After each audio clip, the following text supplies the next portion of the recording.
Bienvenue à tous pour cette nouvelle émission des Rendez-vous du futur, en public, ici, au Cube, à Issy-les-Moulineaux, et en direct et en replay sur les internets. C'est déjà la 32e fois que nous nous retrouvons ici au Cube dans ce projet collaboratif. Et je m'aperçois que je n'ai pas de micro. Ça va aller bien mieux avec un micro. Alors je ne vais pas tout reprendre, merci. Mais sous vos applaudissements, on va quand même essayer de reprendre. C'est bienvenue à tous pour ce 32e Rendez-vous du futur, ici en public, comme vous le remarquez, au Cube, à Issy-les-Moulineaux, et puis chez vous, bien sûr, dans ce donc 32e rendez-vous, parrainé par Joël de Ronet. Ciel, le temps passe très très vite. Alors vous connaissez bien le principe de l'émission, nous interrogeons ensemble, vous et nous, la société qui nous entoure, à travers des regards d'horizons variés, qu'ils soient ceux d'architectes, de philosophes, de chercheurs, de politiques, de scientifiques, ou même de paysagistes, d'historiens, de mathématiciens, et j'oublie évidemment beaucoup de corps de métier qu'ils m'en excusent. Tous les regards nous intéressent, tous, pour tenter de comprendre le monde qui nous entoure et le monde qui vient, bien sûr. Alors ces dialogues sont co-animés avec vous, derrière votre écran, petits ou gros. Oui, co-animés, car vous avez une mission à nouveau ce soir. Vous approprier le hashtag RDVF, faire entendre ce que vous voyez, faire voir ce que vous entendez, interpeller notre invité. Nous comptons sur vous comme depuis juin 2010, où nous avons fait ensemble notre première émission. Souvenez-vous, cette émission est aussi la vôtre. Elle l'était au début, elle le sera encore pendant 5 ans. Ce soir, et comme d'habitude, vous retrouverez dans cette émission vos rendez-vous habituels, comme la résonance de l'invité précédent, Michel Bowens, le détour sur les réseaux sociaux avec Nicolas Oppenau, ici à ma gauche. C'est lui qui sera ce soir le relais de vos questions et de vos impressions sur le chat et sur le hashtag RDVF. Nous retrouverons également l'interview de notre amie Marianne Mario, l'hyperview avec Nils Asiosmanov, et ce soir, nous allons même avoir la visite d'une amie des Rendez-vous du futur, une amie du Cube, une amie à moi, une amie à nous, une amie à vous, Véronique Anger de Fribert, la présidente et fondatrice du forum Changer d'air. Forum qui a lieu la semaine prochaine à la Cité des Sciences et de l'Industrie, forum dont nous vous parlerons bien sûr à la fin de cette émission. Cette émission est rendue possible grâce au talent conjugué du Cube, de la JD Carré et de Triple C. Elle est réalisée en partenariat avec le Digital Society Forum d'Orange. Ce soir, pour sa 32e émission, nous sommes donc très heureux de dialoguer avec une pionnière, une observatrice du monde en action, mais aussi du monde en inaction. Quelqu'un dont le travail nous a tous séduits. Nous avons avalé très rapidement les lignes de son livre « La déconnexion des élites » aux éditions des Arènes. Quelqu'un qui s'intéresse à ce qui est parfois complexe et qui a le talent de le rendre accessible. Nous sommes très heureux ce soir de recevoir la journaliste Laure Belot. Bonsoir Éloi.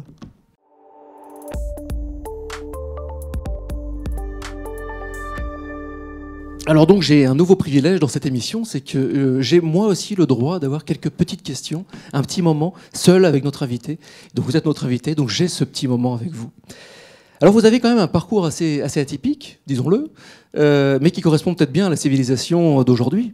Vous avez, si je me trompe, une formation d'ingénieur chimiste, vous êtes diplômé de l'ESSEC, vous avez été consultante, vous êtes journaliste, vous êtes écrivain, on pourrait dire. Moi je l'ai lu comme un roman, donc on peut même dire que vous êtes romancière. Vous rentrez dans quelle case, si on peut encore cataloguer comme ça ? Mais justement, c'est peut-être parce que je ne rentre dans aucune case que j'ai réussi à écrire ce livre. J'ai l'impression que je suis transversale, puisque en fait, je parle du monde de la science, du monde de l'économie, du monde de la politique, de la société. Et c'est vrai que le fait d'avoir ce parcours multiple, atypique pour certains, fait que je peux, en effet, me semble-t-il, poser des questions qui parlent aux gens que j'interviewe. Donc en fait, il se trouve que ce parcours, qui peut paraître un chemin de traverse pour certains, s'avère être plutôt pertinent pour comprendre le monde qui vient. Et alors comment on vient à s'intéresser au numérique notamment ? Et deuxième question, corollaire, comment on vient à intéresser ceux qui vous entourent ? Donc les autres journalistes, votre rédaction, votre rédacteur en chef, etc. En fait, ce qui m'intéresse, c'est l'émergence. Donc en fait, l'émergence, elles viennent des marges, et les marges, ce sont des marges sociétales. Je me suis intéressée au développement durable en 1998, lorsque Shell a sorti son premier rapport « Profit or Principle, do we have to choose ?», qui était quand même extraordinaire pour un groupe pétrolier. Donc je m'intéresse à tout ce qui émerge, et donc ça émerge dans la société, par des gens qui sont des défricheurs, par des associations, et puis, grâce au numérique, par les outils numériques et des gens qui se sont saisis de ces outils pour faire bouger les lignes. Donc c'est vraiment l'émergence qui m'a intéressée. Et très rapidement, je me suis rendu compte au fil des années que par le numérique, on pouvait réellement comprendre ce qui était en train de se passer dans la société. Vous avez été d'ailleurs une des pionnières de l'interactivité, puisque vous avez très vite sollicité l'avis de vos lecteurs, l'avis des internautes. Qu'est-ce qui vous a pris à ce moment-là de penser que les internautes pouvaient avoir un avis et pouvaient contribuer également à votre travail? En fait, j'ai eu la conviction, en tout cas très vite, d'un point de vue journalistique, qu'il fallait que je reste en contact avec la société et que c'est pas évident dans tous nos métiers de rester en contact avec ce qui se passe, parce que j'habite Paris, parce que je travaille à Paris, parce que je travaille en effet dans un journal de référence, disons. Donc c'est vraiment quelque chose qui est de l'ordre de difficile de rester en contact avec les personnes. Et c'est vrai que nous avons un site internet extraordinaire qui a une audience formidable en France, et ça permet en effet de sonder ce qui est en train de se passer dans la société. Donc j'ai lancé des appels à témoignages, et très rapidement, les lecteurs ont répondu massivement, et ça a été une façon pour moi de sentir dans beaucoup de domaines, au niveau de la consommation, de l'éducation, des usages quotidiens, ce qui était en train de se passer. Ce livre, il a démarré, c'était d'abord une enquête sur Le Bon Coin. Oui. Et puis petit à petit, vous avez étoffé cette enquête, vous avez donc recueilli beaucoup de témoignages, êtes parti à la rencontre, enfin enquêté, et vous avez abouti à ce livre-là. Oui. C'est un travail de longue haleine, quand même. C'est un travail de longue haleine. C'est vrai que le point de départ, c'est une enquête sur Le Bon Coin. Il y a 17 millions de personnes qui utilisent ce site, et il est vrai que je me tourne vers ensuite des experts en me disant, je vais essayer de comprendre quel est le sens de cet usage, et je découvre que les personnes qui, normalement, analysent la société, ne connaissent pas Le Bon Coin, alors qu'il y a quand même 17 millions de personnes qui y vont chaque mois, et aussi que la majorité ne s'y intéresse pas. Ça a été une petite graine comme ça. Et puis au fur et à mesure de mes différentes enquêtes, je me suis rendu compte que ce décalage était le même à chaque enquête, sur le big data, sur l'éducation, sur les jeunes qui rentrent chez eux. Et le cumul de ces expériences a fait sens, et ça a donné donc le lieu d'une grande enquête qui était Les élites débordées par le numérique, et qui a été publiée en décembre 2013, et puis ensuite le livre est venu. Oui, parce que le titre, c'est La déconnexion des élites, mais le titre 2, Comment Internet dérange l'ordre établi. Pourquoi d'ailleurs avoir finalement un titre aussi long ? Parce que c'est compliqué. En fait, ce livre est transversal. Un livre transversal est compliqué à résumer. L'enquête de départ, c'est les élites débordées par le numérique. Mais ce qui est intéressant, c'est qu'il y a des élites débordées. C'était le thème de mon premier article. Mais il y a de nouvelles élites qui sont en train de prendre des places aussi et qui vont très vite. Donc la déconnexion des élites parle de deux types d'élites.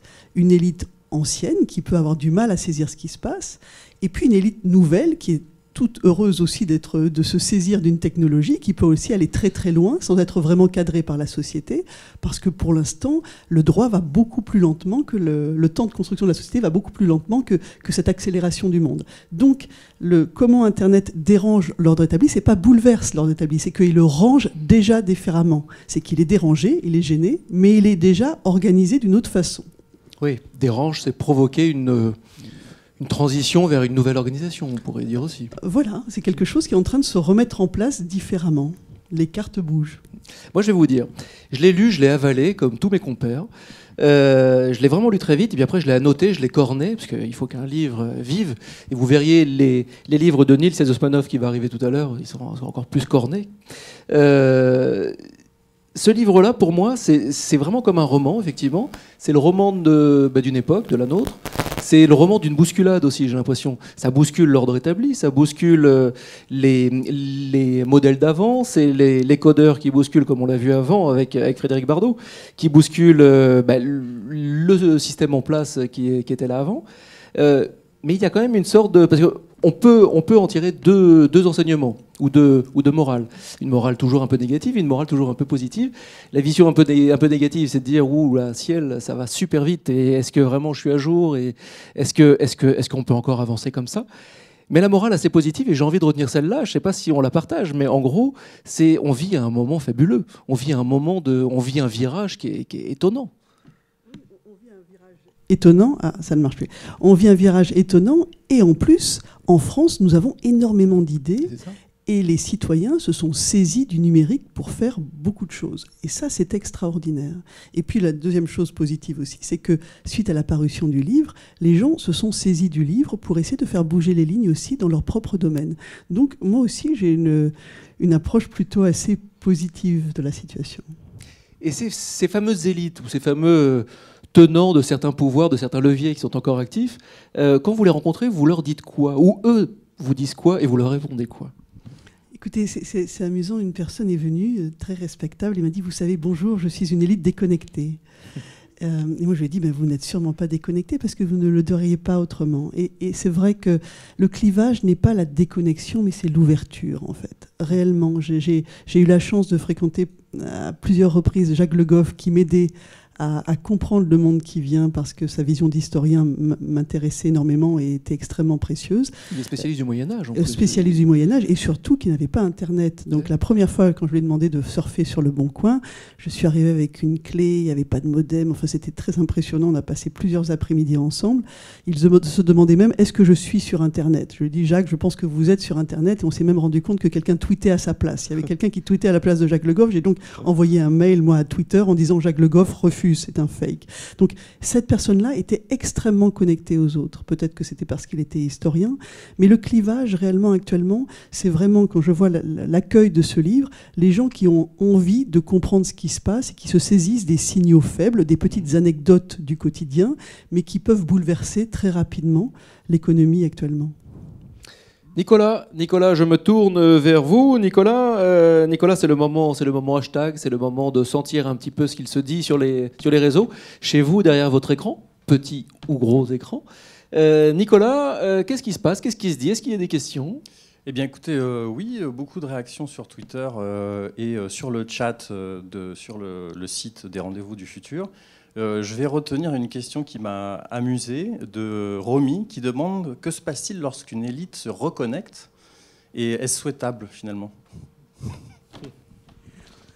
Alors ça, c'est étonnant. J'ai eu la même question dans une intervention il y a peu de temps. Et en fait, je viens de faire une enquête sur l'Afrique, et où il y a là également une déconnexion des élites. On voit très bien que les élites politiques ont du mal à lâcher, en fait, et de donner la possibilité aux gens de s'emparer du numérique. D'un point de vue économique, il y a une corrélation évidente entre le développement du PIB et le développement du numérique. Donc, en effet, d'une certaine façon, aider les gens à se reconnecter, c'est donner des clés de compréhension du monde qui vient, mais c'est aussi donner la possibilité à toute une société de s'exprimer dans les meilleures conditions qui soient, pour que les choses soient également cadrées et que nous puissions vivre réellement bien ensemble. Nicolas, il faut tweeter cette question, et il faut cette réponse plutôt, et il faut provoquer l'échange. Est-ce qu'il y a à nouveau une autre question peut-être, ou pas pour l'instant, mais on reviendra dans quelques instants. J'en aurai certainement d'autres à vous proposer. Je n'hésiterai pas, Nicolas. Nicolas Opnaud, c'est sa 3e ce soir. Une petite résonance. C'est un petit jeu, un petit rendez-vous dans cette émission. La résonance, le principe est très simple, c'est créer du lien entre les invités. Et donc je vais vous proposer de réagir sur un court extrait de Michel Bowens, qui était notre invité donc le mois dernier, ici même au Cube, et ici chez vous, sur votre écran, rendez-vous-du-futur.com. On se retrouve juste après ça, donc juste après la résonance.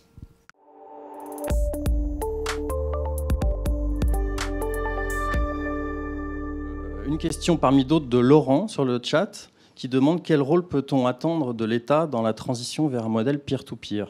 Le type d'État qu'on a aujourd'hui, pour moi, c'est un État marché, c'est-à-dire un État qui promeut la sphère marchande et qui n'est pas très intéressé par le commun. Et historiquement, on peut dire que aussi bien le capitalisme que même son grand rival, les sociétés communistes, dites communistes, en fait, ont fait ce qu'on appelle les enclotures. Ils ont détruit les communs, soit pour les privatiser dans un cas, ou pour les étatiser. Alors, on parle d'État partenaire. Ça veut dire quoi? C'est un partenaire, c'est un État qui facilite l'éclosion de la coopération humaine au niveau individuel et social.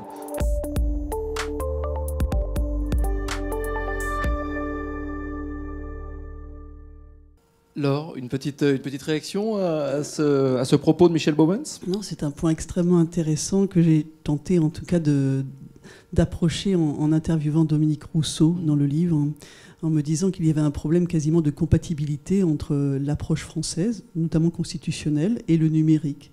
Et il est vrai qu'on a une approche de haut en bas en France, d'un État qui dicte des lois et qui fait après des dérogations. Et il est vrai que dans d'autres pays, on a des coopérations, des lois de contrat, on apprend à concilier différentes parties, et ces autres pays ont quand même des facilités à accepter le numérique actuellement. Donc on est quand même en France, avec notre approche très étatique et très pyramidale, dans une situation où il est très compliqué d'être à l'écoute de la société, de ce qui est en train de se passer. On est quand même super schizophrène. On a effectivement une certaine élite, pour reprendre un mot-clé ce soir, qui est au pouvoir, qui finalement continue de cloisonner, continue de mettre des niveaux qui ne sont pas, enfin, qui sont ceux d'un autre temps.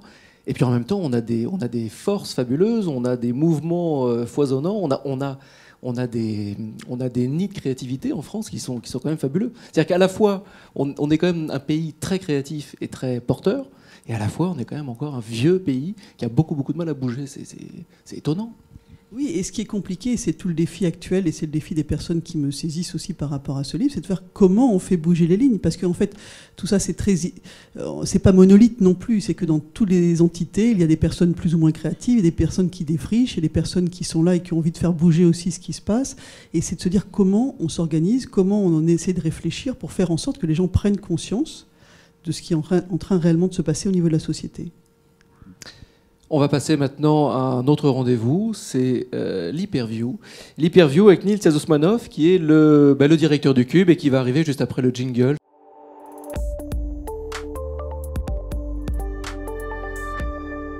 On me dit dans l'oreillette qu'on enchaîne, parce que Nils, il arrive. Nils est le disrupteur en chef ici au Cube et dans les rendez-vous du futur. Et là, logiquement, je dois me taire pendant une bonne vingtaine de minutes. Nils, 1h30. C'est à vous. Bonsoir Laure Belot, merci infiniment d'être présente au Cube pour ce rendez-vous du futur. Alors moi j'ai trouvé votre livre absolument passionnant, j'en recommande vraiment la lecture et effectivement il est très corné comme a dit Éloi. Alors vous donnez vraiment une vision très éclairante de ce tsunami numérique qui déferle aujourd'hui sur la société et qui la transforme littéralement. Pour exprimer la course folle du progrès, vous citez donc un passage d'Alice au Pays des Merveilles. Je cite, « Dans mon pays, on court pour avancer, dit Alice. Ici, il faut courir pour rester à la même place, répond la Reine Rouge. » Alors je me suis dit qu'Alice c'était peut-être devenue la petite poussette aujourd'hui et que, en plus de toujours courir sur place, elle pivote. Donc vous voyez le mouvement, c'est assez amusant. Pourquoi ? Parce qu'elle est partagée entre 1000 attentions que lui procure aujourd'hui la connectivité. Alors Rémi, j'en profite pour répondre à Rémi tout à l'heure qui parlait de « je pense donc je suis ». Non, Michel Serres a donné la réponse. Je parlais de petite poussette, Michel Serres dit « je pense donc je bifurque ». Et ça m'amène à votre question. Est-ce que, selon vous, cette capacité à bifurquer est la première marque aujourd'hui des nouvelles élites dont vous parlez ? Et à contrario, est-ce que cette incapacité à bifurquer est la marque des anciennes élites ? Oui, alors c'est intéressant. J'étais en contact pour une enquête qui va sortir bientôt dans le journal sur des nouvelles élites justement scientifiques et qui parlent de pivot. Actuellement, on parle de pivot. On pivote. On pivote. Donc, en effet, il est vrai que très rapidement, dans la façon dont ils s'organisent, les nouvelles équipes se rendent compte très vite si un projet fonctionne ou ne fonctionne pas à court terme, à moyen terme, et ils pivotent. C'est vrai que c'est beaucoup plus compliqué dans des organisations matricielles de pivoter et surtout d'être agile. Donc on voit très bien, en tout cas dans les personnes qui lisent ce livre et qui me contactent alors qu'ils sont dans des très grands groupes, des grands groupes extrêmement traditionnels, on sent bien qu'il y a un temps de maturation, une volonté de ne pas prendre trop de risques qui est à l'encontre de ce qui est en train de se passer dans la société. Les choses vont vite. Alors il est nécessaire de prendre du temps, mais pivoter, c'est beaucoup plus simple quand on est 2 ou 3. On pourrait pivoter ensemble à hauteur de la table, mais quand on est une centaine ou une 200, c'est beaucoup plus compliqué. Donc c'est vrai qu'il y a des élites aussi qui veulent pivoter, mais qui ont du mal parce qu'elles savent aussi qu'elles ne peuvent pas pivoter à la tête de groupes de plusieurs milliers de personnes. Donc c'est tout le problème dans tous ces signaux faibles actuels, c'est de comprendre ceux qui sont importants aussi pour faire le tri et pour prendre les bonnes décisions, ce qui n'est pas simple. Mais ce qui est fou d'ailleurs, c'est que les entreprises du numérique les plus en pointe elles-mêmes commencent à pivoter elle-même à une vitesse incroyable. Quand on voit que Airbnb, par exemple, qui loue nos appartements, se met à faire de la décoration d'appartements parce qu'ils ont la big data de tout ce qui se passe chez nous, quand on voit que Tesla, qui fait des batteries pour les voitures électriques, va commencer à les commercialiser pour la domotique, pour les maisons, et donc ça va rendre l'énergie peut-être gratuite, comme le prophétise Jérémy Rifkin. Ce qui est dingue, c'est que même au sein des entreprises numériques, il n'y a plus de chasse gardée quelque part, quoi. C'est d'une fluidité incroyable et ça pivote sans cesse. C'est ça. Avec l'avantage de ce pivot, c'est de pouvoir tout tester. Et je fais l'interview justement qui va sortir bientôt de David Berry, qui est un des grands innovateurs de notre époque, et qui dit il faut aussi pas pivoter trop le temps, tout le temps, parce qu'aussi il peut avoir une déperdition et d'énergie. Donc tout le problème, c'est de pivoter également à bon escient et de savoir très vite s'arrêter si on prend une mauvaise direction. Donc c'est vrai qu'actuellement, on a l'impression que tout est possible, tout est testé en tout cas. Oui. Alors, dans votre livre, vous faites justement un très large tour d'horizon de tous les champs d'innovation qui transforment le monde, la robotique, les objets connectés, la big data, les NBIC, etc.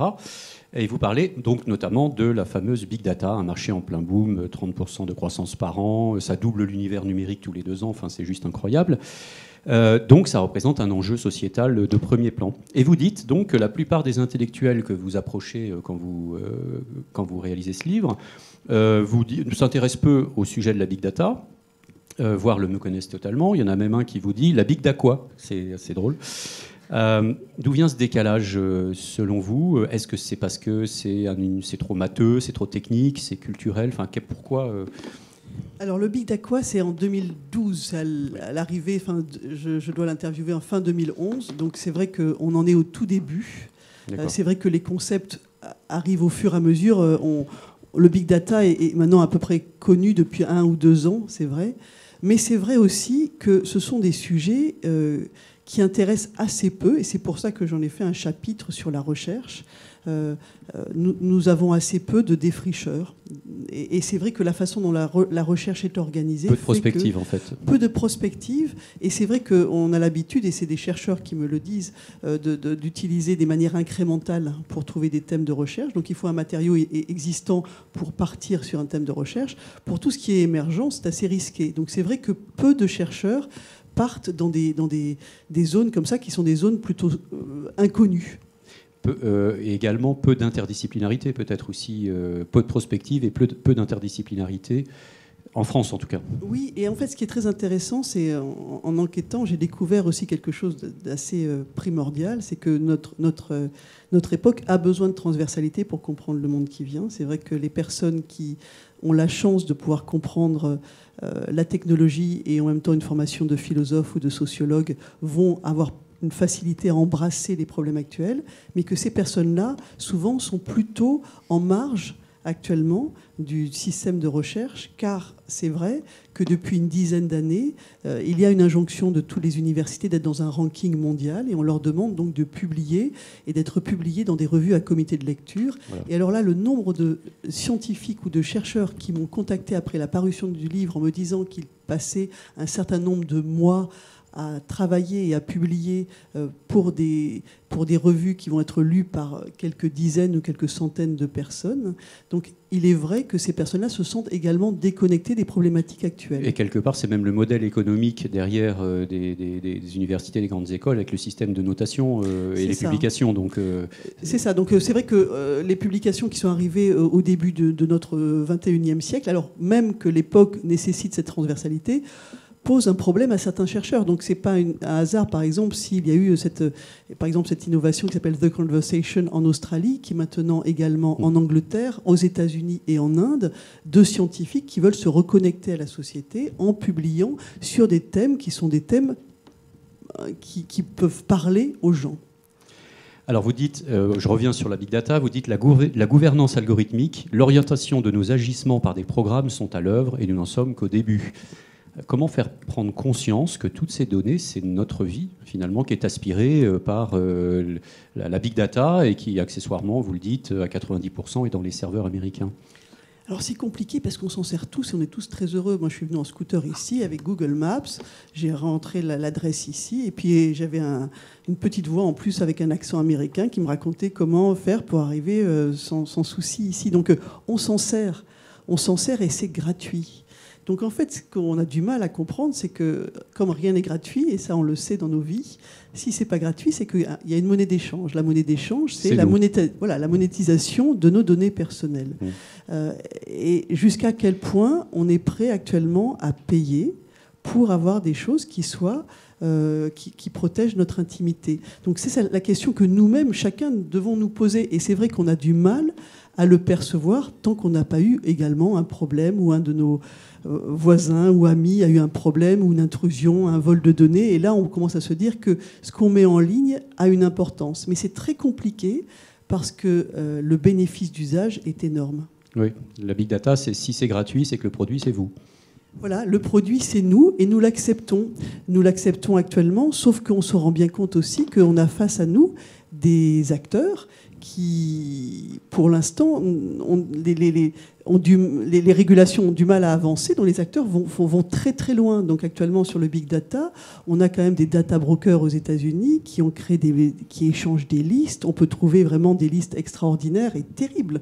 Le Sénat américain a fait des auditions l'an dernier où on voit qu'on peut acheter des listes de personnes qui ont pu être dépressives, qui ont une maladie, qui ont les deux en même temps. Il y a cette histoire de la fille enceinte que vous racontez. Voilà, on peut dire qu'un père découvre que sa fille est enceinte parce que le modèle algorithmique l'a trouvé avant même que la fille le soit, et puis envoie une lettre à la maison en disant vous êtes enceinte, je vais vous proposer des produits moins chers. Donc c'est vrai que derrière ça, on voit bien que d'un autre côté, on a des acteurs économiques qui vont très loin et qu'ils n'ont pas non plus conscience, ils commencent à avoir conscience aussi de la dangerosité même commerciale d'aller trop loin. Donc on sent très bien que là aussi, de l'autre côté, il y a des prises de conscience. Alors justement, sur ces données dont on parle, il y a quand même tout le pan qui concerne la vie privée, des choses intimes qu'on n'a pas forcément envie de partager. Et là, Eric Schmidt, donc vous citez Eric Schmidt, le dirigeant de Google, qui a déclaré en 2009, si vous faites quelque chose que vous ne voulez pas que les gens sachent, il faut peut-être commencer par ne plus les faire. C'est quand même assez inquiétant. Je crois qu'il faut lire tout ce que les dirigeants de Google produisent actuellement pour vous faire une idée. Je crois que ce qui est important, et c'est pour ça que j'ai écrit ce livre, c'est de raconter ce qui est en train de se faire et se dire. Parce que c'est vrai que ça va tellement vite et nos bénéfices d'usage sont si importants qu'on a du mal à comprendre ce qui est en train de se passer. Alors justement, vous dites qu'avec les développements de l'intelligence artificielle, de la robotique, d'ici 20 ans, c'est 40 à 70% des emplois qui pourraient être remplacés par les robots. Alors les optimistes disent mais oui, mais on l'entend, hein, mais oui, mais c'est pas grave, ça va créer des nouveaux métiers. Les néoludites, comme on dit, eux, sont plus inquiets et disent que non, ça ne va pas créer de nouveaux entiers, tout simplement parce que l'outil de production devient le travailleur. Le robot intelligent devient le travailleur, donc il prend réellement la place du travailleur. Est-ce que, selon vous, on peut continuer à vendre dans le marketing politique qu'on entend tous les jours? Est-ce que c'est encore possible de vendre cette idée qu'on va vers une société productive, créatrice d'emplois?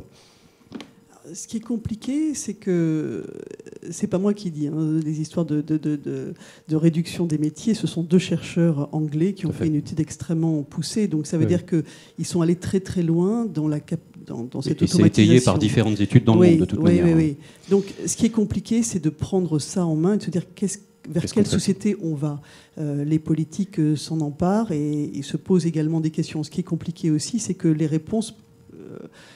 c'est plus simple. Déjà, c'est compliqué de se poser les bonnes questions. C'est pas simple d'avoir les réponses actuellement. Donc, en fait, il est en train de se passer une mutation énorme au niveau du marché du travail. Et il y a également, dans une recherche en intelligence artificielle, des recherches qui vont très très loin également. On a vu que des personnes qui sont très connectées, Bill Gates,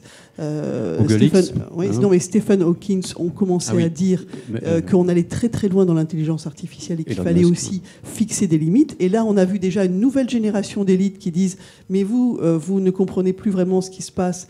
Nous, on sait ce qui est en train de se passer. » Donc, on voit très bien que ça va très vite et qu'on peut aussi tous potentiellement être déconnectés. C'est ça qui est aussi très intéressant parce que je rencontrais un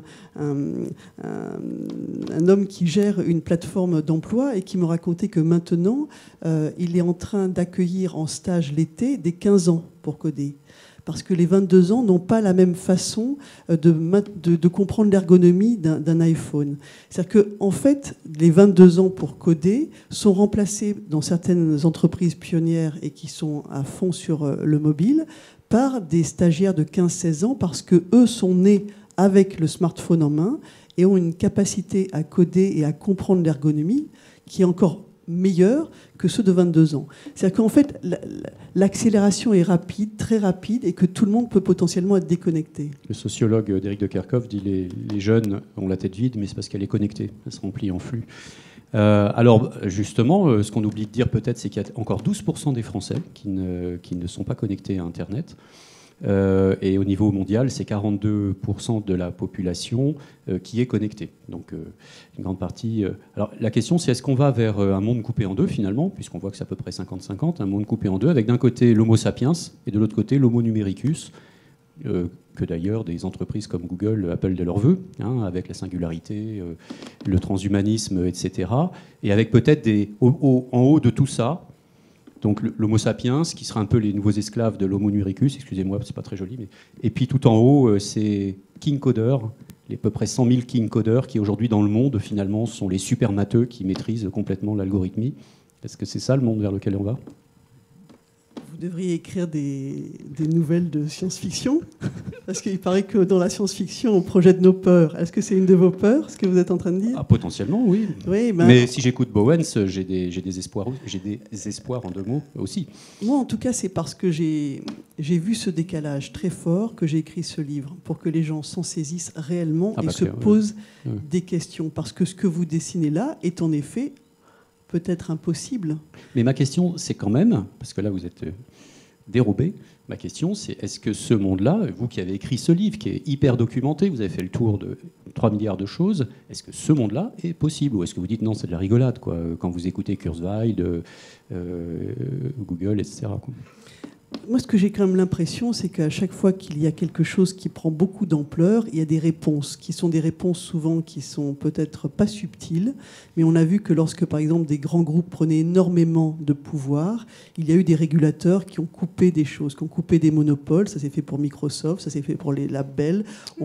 Oui, sauf que, excusez-moi de vous couper, mais c'est ce que Rifkin disait sur le plateau ici. Le problème, c'est que les monopoles privés d'intérêt public, au siècle dernier, on pouvait les nationaliser. Aujourd'hui, on ne peut plus. C'est à l'échelle mondiale. Il n'y a pas de régulation mondiale. Oui, mais Microsoft n'a pas été nationalisé. Pourtant, Microsoft s'est fait vraiment taper sur les doigts à différents endroits. Bien entendu, cela pose de vraies questions. C'est de savoir comment réguler ce qui est en train de se passer. Parce qu'en effet, au-delà des usages et de la belle histoire qui se passe quand même dans la créativité, il y a une histoire aussi de pouvoir. Le numérique est un lieu de pouvoir et de captation de pouvoir actuellement. Et donc, on voit bien que des personnes et des acteurs prennent des positions très fortes et que comme les régulateurs et les personnes qui peuvent gérer certaines institutions ont du mal à avoir des volontés politiques très fortes, c'est compliqué. En Europe, par exemple, il y a une loi sur la protection des données personnelles. Ça fait plusieurs années que nous n'arrivons pas à nous mettre d'accord en Europe. Pourquoi ? Oui. Pourquoi Isabelle Falque-Perrotin dit qu'il faut armer la foule ? Parce qu'on se rend bien compte actuellement que compte tenu de l'accélération du monde, c'est par peut-être une réaction massive des citoyens, s'il y a un dérapage au niveau d'un usage, que les gens vont prendre de la distance, vont prendre un pas de côté. Donc on voit bien que dans les contre-pouvoirs, il y a des contre-pouvoirs étatiques, il y a le droit, bien sûr, il y a la science, parce que les sciences sont des médiateurs pour essayer de comprendre le monde qui vient, mais on voit bien que la foule devient également un lieu où les personnes peuvent s'exprimer, s'expriment des fois dans tous les sens, mais ils disent des choses et ils peuvent aussi eux-mêmes, en acteurs économiques, se retirer d'un service en disant « vous allez trop loin ». Donc c'est quand même ça qui est en train de se passer. C'est-à-dire que c'est quelqu'un de la FING, Daniel Kaplan, qui disait que la société s'est vraiment pensée sur un diptyque qui était la diptyque État-entreprise. On est maintenant sur un triptyque avec la société civile. Cette société civile doit trouver sa place et les élites doivent accepter qu'elle prenne sa place. Qu'elle prenne sa place. Et ça, c'est un problème central.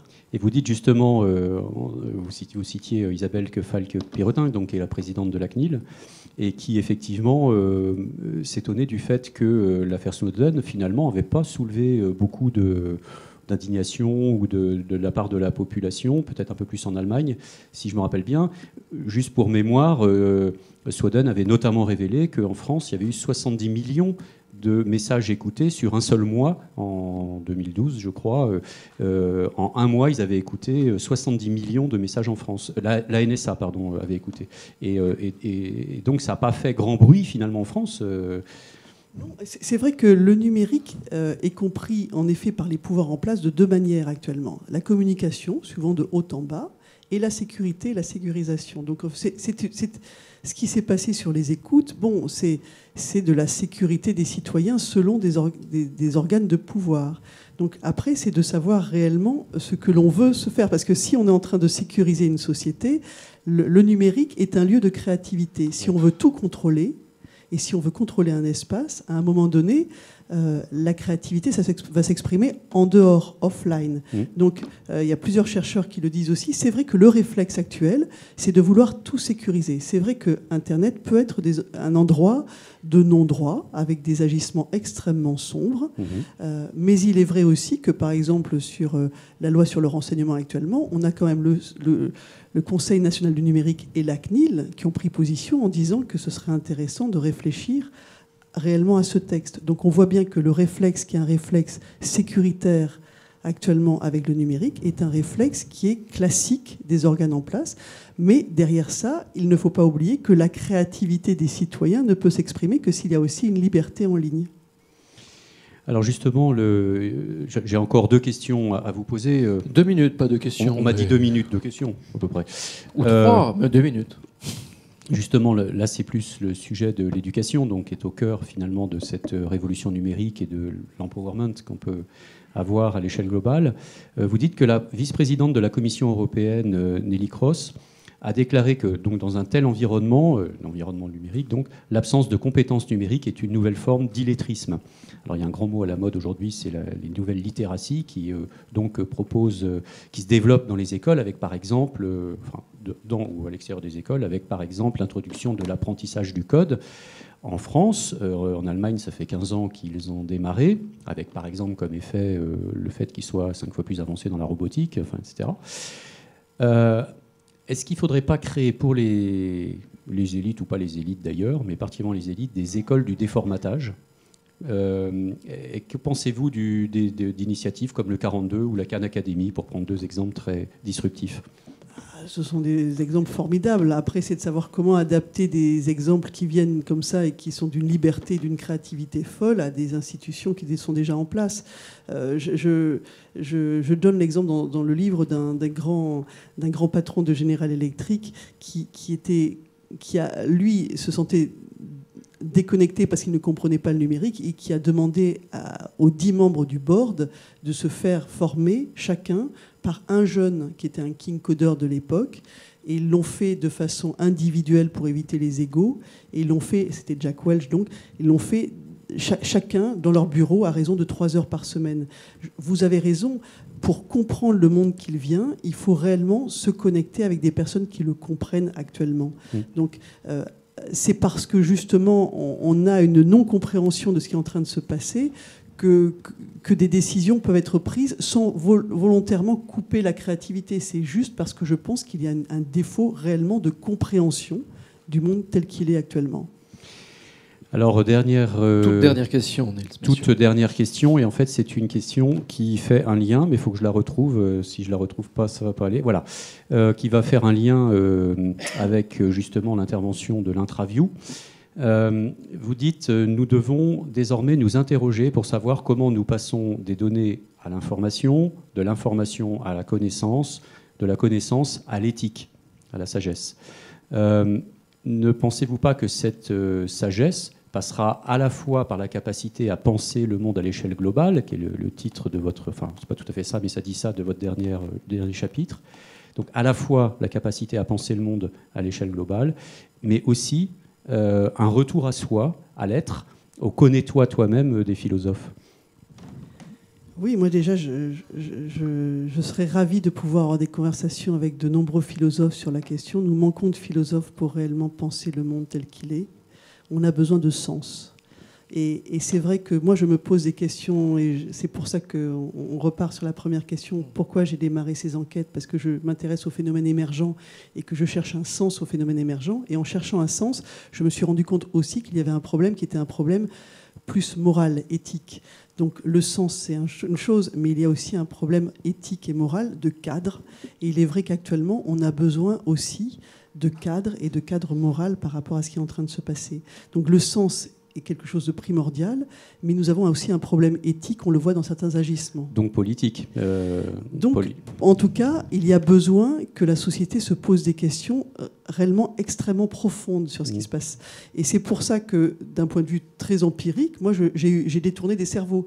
J'ai utilisé des personnes qui sont des chercheurs, des fois dans des domaines extrêmement différents, des historiens, des sociologues, des philosophes, pour les amener à se pencher sur des phénomènes qui étaient des phénomènes qu'ils ne connaissaient pas, parce qu'ils avaient la capacité de prendre le temps de rechercher des choses.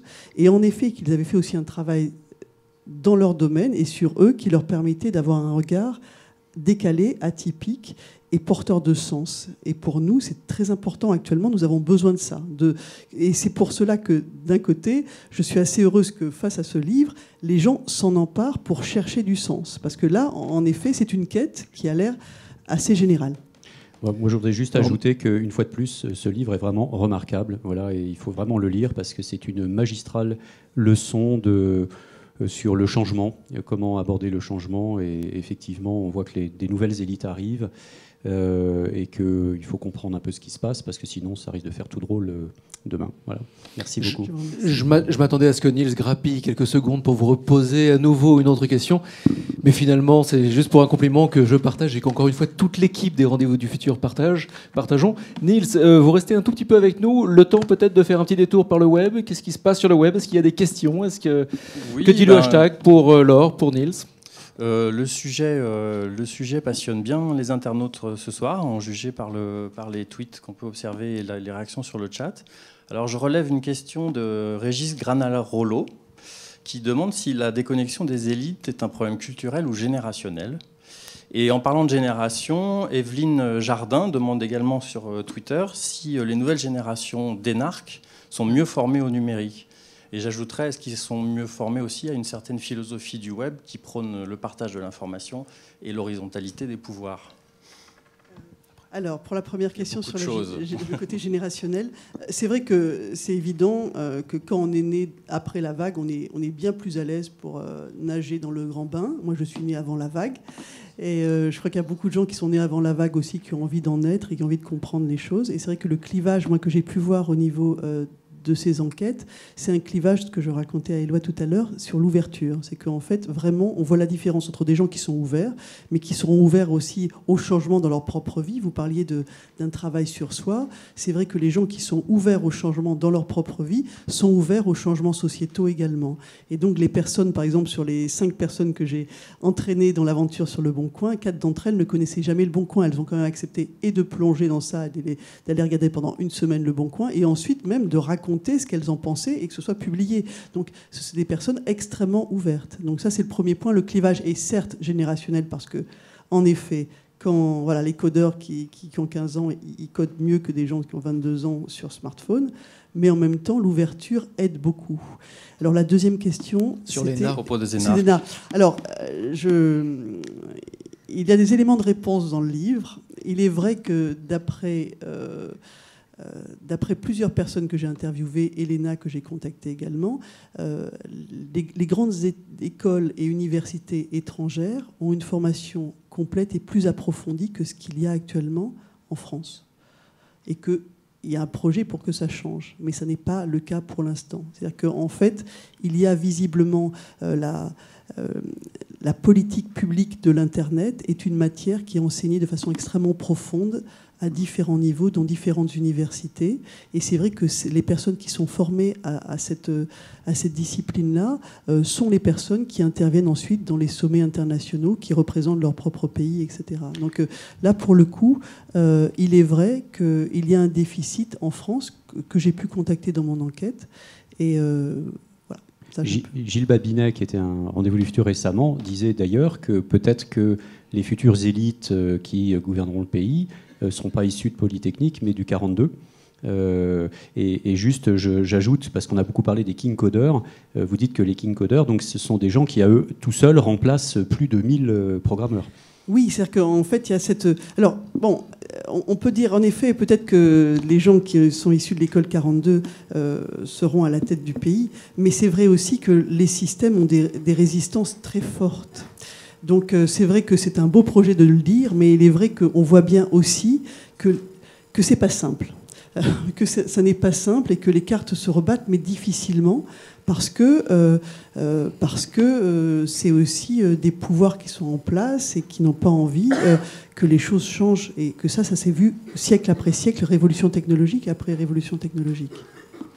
Merci beaucoup Niels. Marianne Mario, notre psy maison, va nous rejoindre. Laure. Marianne est tout simplement notre psy du futur, et elle vient pour l'interview.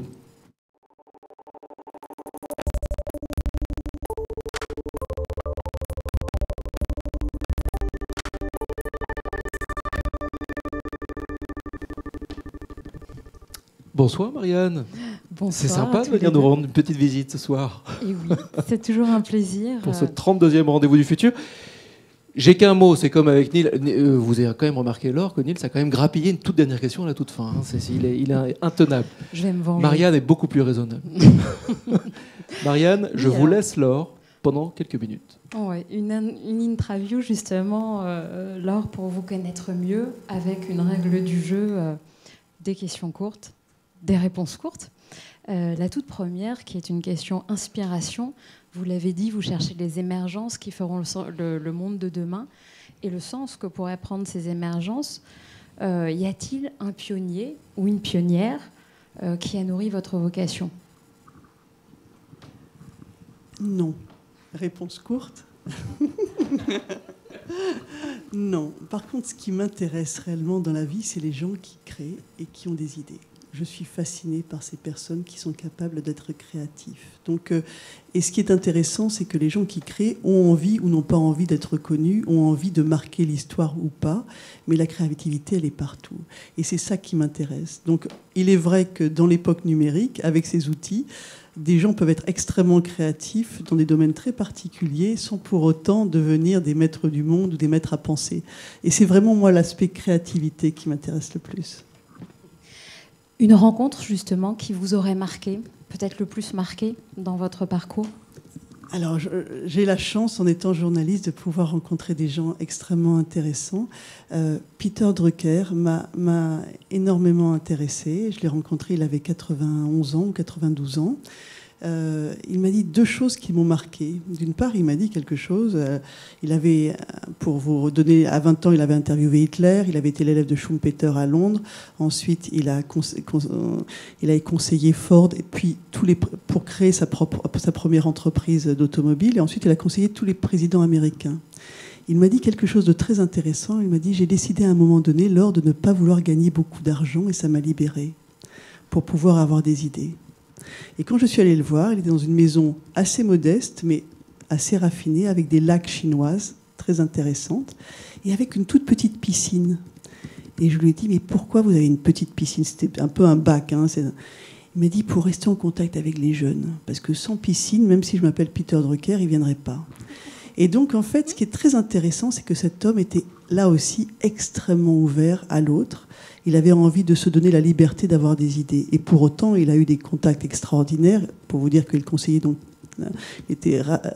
conseiller tous les présidents américains. Et pour autant, il avait gardé une certaine distance pour avoir la liberté de penser. Ça m'a beaucoup intéressé, cette approche. Alors une question justement sur vos valeurs fondatrices qui sera peut-être en lien avec cette réponse. Sioran écrivait « Le philosophe est préoccupé d'avancer toujours vers plus d'insécurité ». Vous, quelle serait votre définition subjective, personnelle du journalisme ou de votre vocation, puisque vous êtes transversal ? C'est intéressant comme question. Je ne m'attendais pas à ça quand même. Hein. Ah mais elle est intéressante. C'est rude.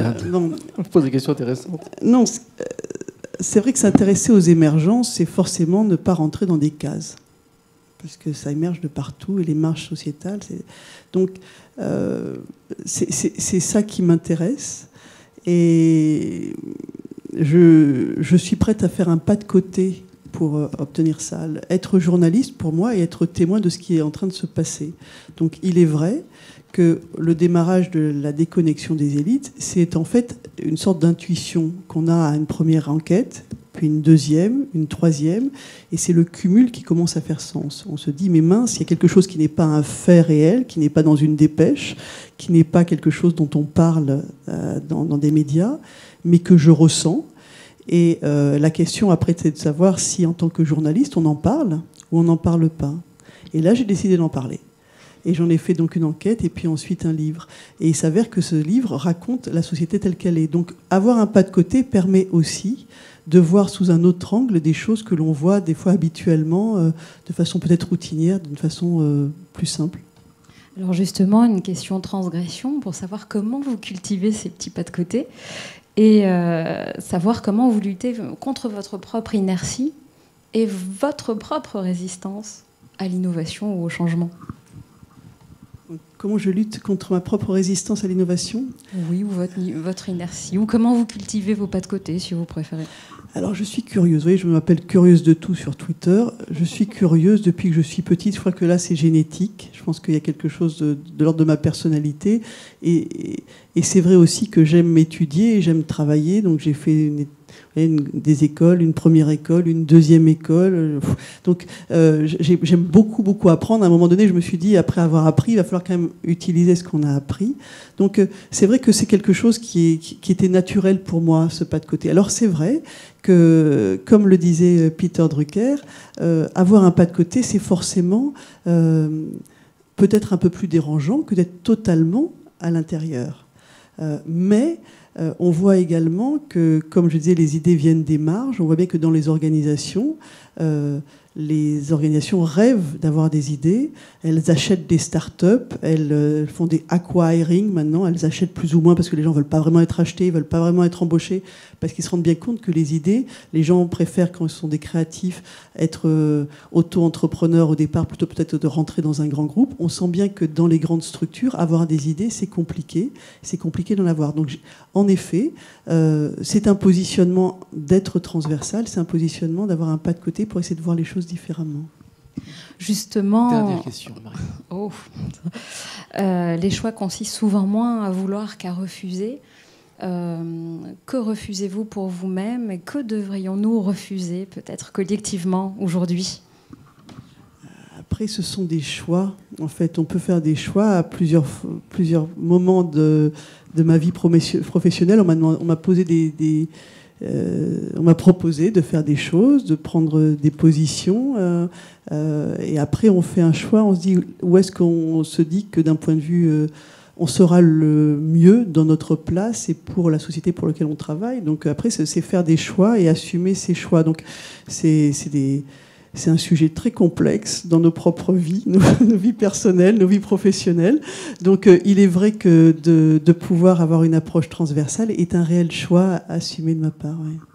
Juste pour finir, je fais mon Et X. ils sont terribles, ils sont Question actionnables.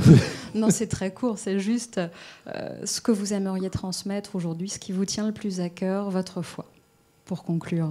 Ma foi ? Ah, alors ça, alors. Ce qui vous tient le plus à cœur. Non, en fait, écoutez, on m'avait proposé plusieurs fois d'écrire un livre. À chaque fois, je me suis dit que j'étais journaliste et que être journaliste, c'est être témoin et peut-être pas vraiment porteur de quelque chose. Il s'avère que là, je me suis dit, et c'est un geek qui m'a dit ça, en fait, vous êtes devenue une plateforme, madame. C'est qu'en fait, en étant dans un lieu et en voyant d'un côté, en ayant accès à des personnes en haut de la société qui ne comprenaient pas ce qui se passait, et en faisant beaucoup d'appels à témoignages, j'ai pu voir ce décalage. Et c'est vrai que à la fin de ce livre, j'écris « J'aimerais bien que les gens s'en saisissent ». Et les gens s'en sont saisis. Donc ça, c'est extraordinaire. Quand on a un souhait, on l'écrit et on se dit, est-ce que les gens vont suivre cela ? Est-ce que ça va leur parler ? Et ça parle à certaines personnes. Et ça, c'est formidable. Merci. Merci beaucoup, Marianne. Et pendant que vous allez devoir nous quitter et laisser la place à Véronique Anger de Fribert, la présidente et fondatrice du Forum Changer d'air, je vous propose de céder la place à Véronique. Moi, j'ai juste une petite question que j'ai vue sur Twitter, et là, je prends le boulot de l'ami Nicolas. Oui. Une petite question, comment cultivez-vous votre curiosité ? Parce que c'est vrai que vous êtes curieuse de tout. Oui. Alors ça, c'est compliqué. Il faudrait demander à mes proches comment ils font pour éviter que je sois curieuse, parce que c'est quelque chose qui est de tout le temps et ce qui est terrifiant. Et c'est d'ailleurs pour ça que j'ai eu c'est pire que tout. C'est que je suis tellement curieuse que je me connecte tout le temps. Et donc, ça m'a donné une idée, et 2 idées d'enquête sur vous n'arrivez pas à vous déconnecter, comment vous faites pour vous concentrer. C'est qu'en fait, quand on est curieux, c'est une maladie génétique et ad vitam aeternam. Certains ont essayé de se déconnecter complètement. Voilà. Alors, ce que je sais par contre, c'est que pour réellement me poser, j'ai besoin de totalement me déconnecter. Et ce qui n'est pas simple. Mais en tout cas, j'ai pu partir à des moments donnés en Patagonie ou dans des endroits très très loin sans réseau. Et là, pour le coup, je suis très curieuse, mais juste des choses qui m'entourent, et c'est déjà formidable. D'être en pleine conscience avec le monde qui vous entoure. Véronique, c'est une grande joie de vous avoir avec nous ce soir. Véronique, nous vous connaissons bien. Véronique Angers de Fribert donc, a créé le Forum Changer d'air il y a 3 ans. C'est la 3e édition cette année. Oui. Ce forum a lieu le 3 juin. Et nous sommes très heureux ici, que ce soit au Cube ou au Rendez-vous du Futur, d'être partenaires et amis de ce forum. C'est une foisonnance, il se passe des choses, il se passe des échanges. D'ailleurs, Laure, vous connaissez ce forum ? Et oui, c'est un forum qui fait bouger les lignes. Et donc j'aime beaucoup ça. Parce qu'en fait, il y a quand même beaucoup de défricheurs qui sont invités. Et ça, c'est extrêmement intéressant parce que d'avoir de nombreux défricheurs qui se rencontrent dans un même lieu, vous réussissez à faire ça, Véronique, et ça permet, au bout du compte, de faire émerger les idées et après avoir des pas de travers, avoir justement un pas de côté, et on apprend toujours des choses. Et alors, cette année, il y a une innovation, c'est le prix du Forum Changer d'air, le prix du livre, notamment, le livre pour la déconnexion des élites. Félicitations, bravo. Oui, ben merci. C'est officiel, hein, j'ai pas commis de Oui, non, c'est tout à fait officiel et c'est le prix du Forum Changer d'air 2015. Donc je peux parler là. Ah oui, bien sûr. je le montre quand même. Parce que quand je démarre, je ne m'arrête plus après. Donc on le remet ce prix pour la première fois et on voulait une personne qui était vraiment moteur du changement, qui donnait des clés, comme vous le disiez Laure tout à l'heure, pour sensibiliser à ces transformations. Et puisque, si je peux ajouter quelque chose, moi ce qui m'a plu, et je sais que ça a plu à d'autres membres du jury, c'est-à-dire Joël de René et Richard Bodenave de BVA. Joël de René, notre parrain aussi du forum. Parrain du Rendez-vous du Futur également, on le salue. C'est que, je crois qu'il nous regarde d'ailleurs en ce moment, c'est que Laure, en plus, se définit comme transversale. Moi, j'adore ce qu'elle a dit tout à l'heure. Je suis transversale. Et nous, au Forum Changer d'air, on est très transversal. On est issu, on découle de la pensée systémique des penseurs du groupe des 10. Donc, qui mieux que Laure pouvait recevoir un tel prix en étant transversal. Oui, c'est vrai que ce soir, on a parlé de prendre un pas de côté, de prendre du recul pour avoir une vision un petit peu plus longue, de transdisciplinarité. Tout ça, ce sont beaucoup de concepts qui ont été abordés, notamment par le groupe des 10. Oui, tout à fait. La pensée du groupe des 10, c'était que vous connaissez de toute façon, c'était des penseurs issus d'horizons très différents, disciplines différentes, et qui voulaient croiser leurs regards, porter un regard transversal sur les transformations de la société, puisqu'à l'époque, il y avait aussi l'émergence d'une société de l'information. Ils étaient aussi, comme Laure, très à l'écoute de ce foisonnement, de cette émergence, de ces signaux faibles. Hein. Et parmi ces gens, tout le monde connaît, on ne connaît pas forcément le groupe des 10, mais tout le monde connaît Joël de René, bien sûr, Michel Rocard, Edgar Morin, Michel Rocard, René Passé, Henri Atlan. On en a reçu une bonne partie. Oui, je crois que beaucoup sont venus ici. Véronique, ce forum, c'est donc le 3 juin à la Cité des Sciences et de l'Industrie, mais pas que. C'est en direct, bien sûr, chez vous, petit ou gros écran. C'est également en direct dans un lieu relais, c'est ce qu'on me dit dans l'oreillette, à Bordeaux, à la Maison éco-citoyenne, que nous saluons. Il se passe beaucoup de choses d'ailleurs avec Bordeaux, dis donc, ce forum Changer d'air et Bordeaux. Je suis ravie de ça. Et alors, moi je m'interroge juste sur le thème. Le thème, au-delà de la révolution numérique, retour à l'humain. De quoi allons-nous parler le 3 juin ? Alors, on va parler de beaucoup de choses, notamment, effectivement, de ce retour à l'humain, puisqu'au-delà du numérique, on n'est même pas dans l'après ou dans le numérique, on est au-delà, parce que le numérique a bouleversé les relations humaines, les relations dans les organisations, et finalement, le lien social reprend une place prédominante. Et on se rend compte qu'il y a des émergences de contre-pouvoirs, qu'il y a de la disruption aussi dans les organisations, dans les entreprises, en politique, dans l'économie, dans l'éducation, dans tous les domaines finalement.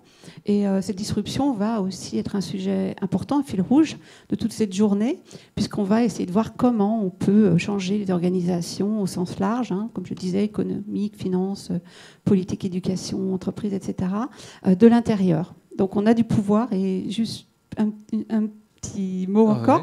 Ouais. Laure disait tout à l'heure que les foules, enfin je dis oui, c'était les foules ont du pouvoir, n'en sont pas toujours conscientes.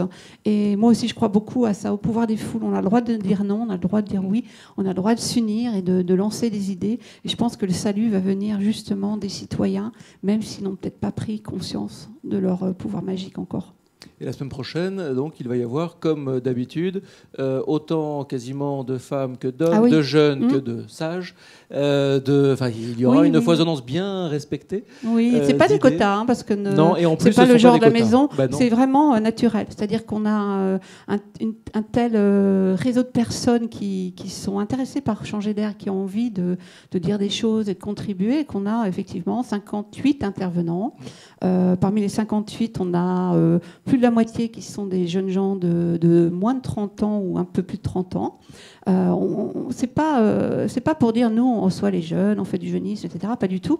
C'est simplement que l'avenir est quand même à la jeunesse, puisqu'ils ont tout l'avenir devant eux. Nous, les seniors et les 40 ans et plus, etc. Nous, les seniors, Véronique. Non, j'ai repris les 40 ans et plus. Mais c'est pas très important. On sait qu'on n'a plus 20 ans non plus. Pas toi, pas loin, mais... Donc, on a tous 35 ans ici. Enfin, c'est vraiment pas important. L'idée, c'est que tout le monde travaille ensemble, au-delà des différences, au-delà des différents aussi. Et on abordera, d'ailleurs, si je peux en parler un petit peu, on abordera aussi le thème de la fraternité au Forum Changer d'air. Parce qu'on a aussi ce désir de trouver ce qui nous rassemble, donc du commun. Et le commun, c'est peut-être la fraternité, finalement. Avec notamment Abdenour Bidar. On en parlera avec Abdenour Bidar, qui est un philosophe, culture catholique, enfin chrétienne et musulmane, et qui nous parlera de fraternité. Je suis ravie parce qu'en plus, Abdenour veut dire serviteur de la lumière. Et on est sous le signe des lumières, la lumière. J'ai envie de lancer comme ça un tout petit jeu. Véronique, vous avez le privilège, parce que vous êtes notre amie, donc vous avez le privilège de la toute dernière question à notre invitée, Laure. Alors, Laure, moi j'en aurais des tonnes, hein, parce que j'ai évidemment adoré ce livre. Hein. J'ai découvert Laure en tant que journaliste à travers son enquête et puis ses articles qui déjà étaient formidables. Et ce livre est fabuleux, tout le monde l'a dit, mais il est une enquête remarquable. C'est vraiment un document très très utile pour tous ceux qui veulent comprendre les mutations en cours.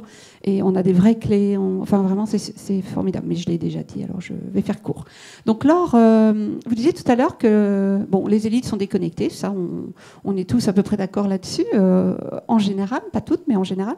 Mais je ne suis pas sûre pour autant que les foules, elles, soient toutes connectées. Puisqu'on a vu, comme vous le disiez, que la plupart des gens, finalement, sont assez indifférents à ce qui se passe, au fait que contre la gratuité, on peut utiliser leurs données, ils ne savent pas très bien ce que c'est que Big Data, etc., ils ne s'y intéressent pas vraiment. Et pourtant, les foules ont un vrai pouvoir qui peut émerger, qui commence à émerger, dans le désordre, vous le disiez aussi. Donc, comment peut-on faire ? Je ne sais pas si c'est une question de votre... à laquelle vous aurez la réponse, mais vous y intéressez forcément.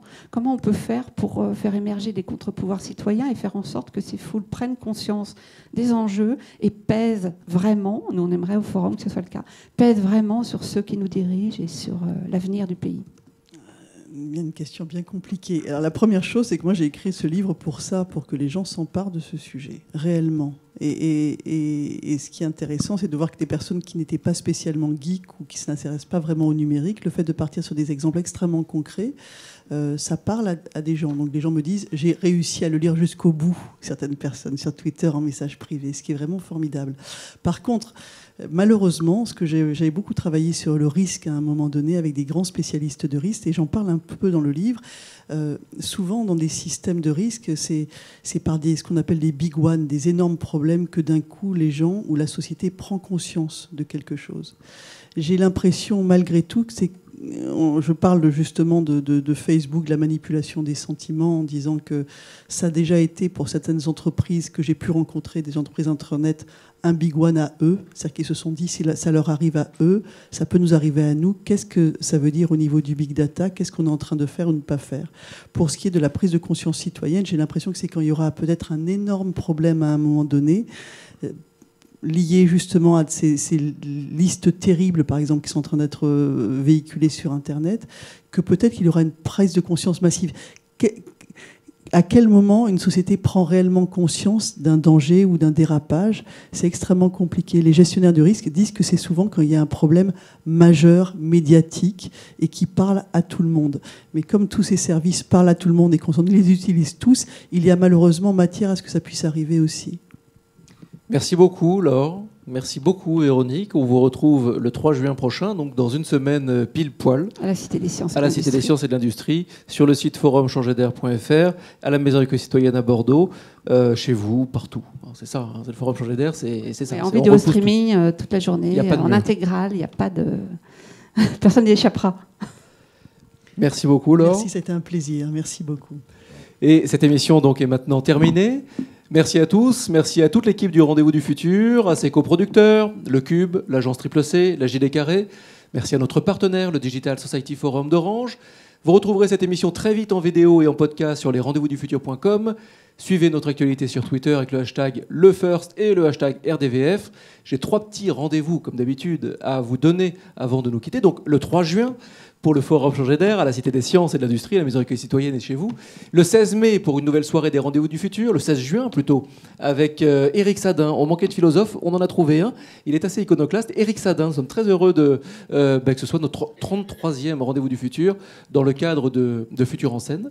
Le 30 juin également, pour un atelier connecté du Digital Society Forum en direct de Grenoble cette fois-ci.